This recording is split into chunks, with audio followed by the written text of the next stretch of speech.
ইউক্রেনে হামলা চালালে রাশিয়ার ওপর নজিরবিহীন অর্থনৈতিক নিষেধাজ্ঞা আরোপ করা হবে। জার্মানির মিউনিখ নিরাপত্তা সম্মেলনে অংশ নিয়ে মার্কিন ভাইস প্রেসিডেন্ট কমলা হ্যারিস মস্কোকে সতর্ক করে এই হুঁশিয়ারি উচ্চারণ করেন। পাশাপাশি এই ঘটনায় ইউরোপের মিত্রদের সঙ্গে সম্পর্ক আরও দৃঢ় হবে বলেও জানান তিনি।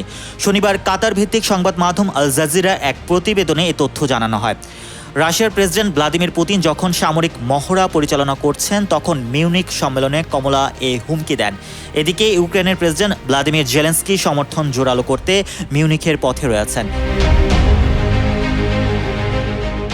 এদিকে সম্মেলনের ন্যাটো প্রধান জেন্স স্টলটেনবার্গ বলেন, মস্কো ন্যাটোর মুখোমুখি হয়েছে।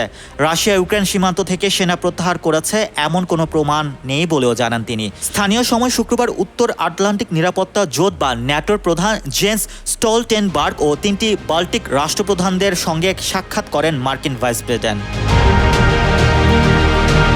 Mohammad Rasel, news 21 international desk.